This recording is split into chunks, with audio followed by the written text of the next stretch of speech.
semaine dernière opposition bi ma gis waxul loolu. nañu arrêté processus bi. ñoom ñoo fi doon xataraayu ba les 40 là recalé. waaw lan la ñu waxoon. nañu arrêté processus. waaw léegi opposition bi lu mu wax. dañuy dem élection. ah ouais Sénégal neex na. mais Ibou. non on est en plein cirque. non mais Ibou Ibou ñi ñu recalé c'est normal que ñu ne nañu arrêté processus bi. non Macky Sall moo leen jox gëdd. parce qu'il cherchait déjà à créer des problèmes. Les gens qu'il aurait dû recevoir, c'est ceux qui... Parce qu'il est responsable de l'organisation des élections. Qu'il trouve un gentleman agreement pour aller aux élections sereinement. Lolo Wardi. Tout le reste, il a commencé à chercher des problèmes parce qu'il ne voulait plus de ces élections.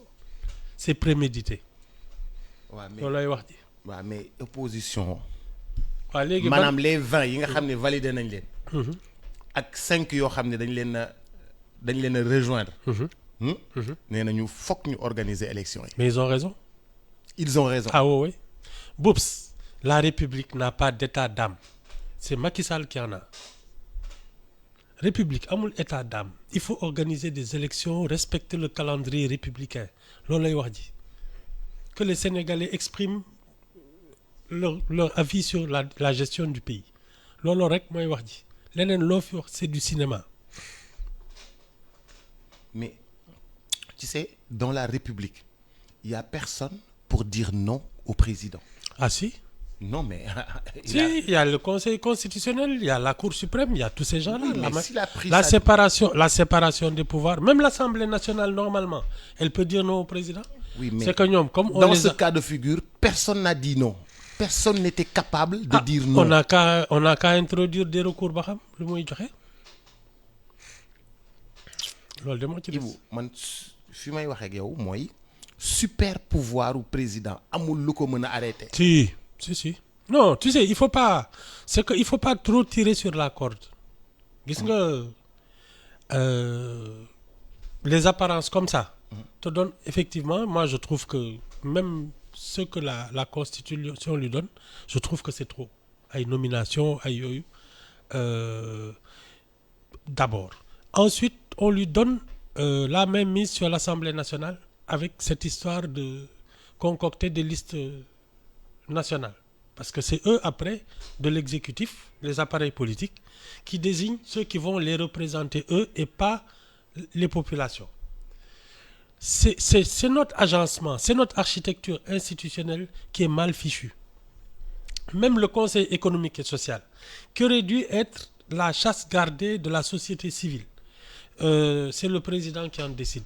Non, c'est pas normal. Mais c'est des super pouvoirs dont je parle.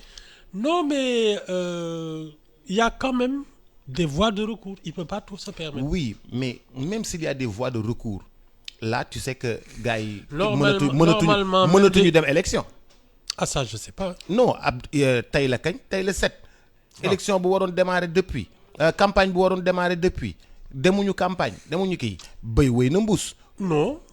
non à la limite, non tu peux reculer tu peux à la limite reculer d'une semaine le scrutin. De toute façon moi je considère que c'est le 2 avril la date butoir. yegguñ foofu. non Ibou feeg 2 avril mënuñu fi def dara Ibou da ngay. ah yow ñu dem ba la veille waroon ko mën. C'est sur la décision du président de la République. Moi, s'il nous disait qu'on n'avait ni les moyens matériels, logistiques, d'organiser une élection, ça, j'aurais pu le croire. Mais on n'a pas évoqué tout ça. On a évoqué juste des soupçons, des khawmalan. Non, c'est des histoires. Le matériel doit être en place. Boups. Khawma démb la ko ki doon wax 1848 la ñuy voté ba léegi. Voilà.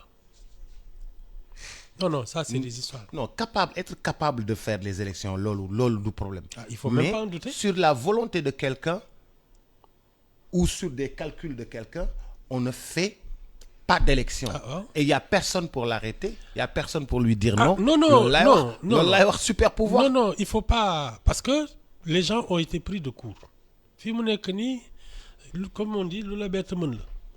Mais je pense qu'il faut au moins user des voies de droit. Mais Ibou, la voie de droit. Tu sais pourquoi c'est dangereux, ce qu'il a fait? Ça ouvre la voie à tout. Gis nga fi bi fi Yaya Jammeh amee problème. Affaire élection yi. Xam nga dañu woo CEDEAO moom mu jiite dugg ci l'armée sénégalaise allait entrer à Banjul. Même ça c'est pas impossible. Il faut faire attention à cette situation d'incertitude. Déjà les amis du Sénégal comme on dit ay Union européenne ay États-Unis ay yooyu ñu ngi commencé xatraayu di taper sur la table. Faut faire attention à ça. À Barna, on a ouvert la boîte de Pandore comme on dit. Il peut tout se passer. Un pays ne doit pas avoir ce genre d'incertitude.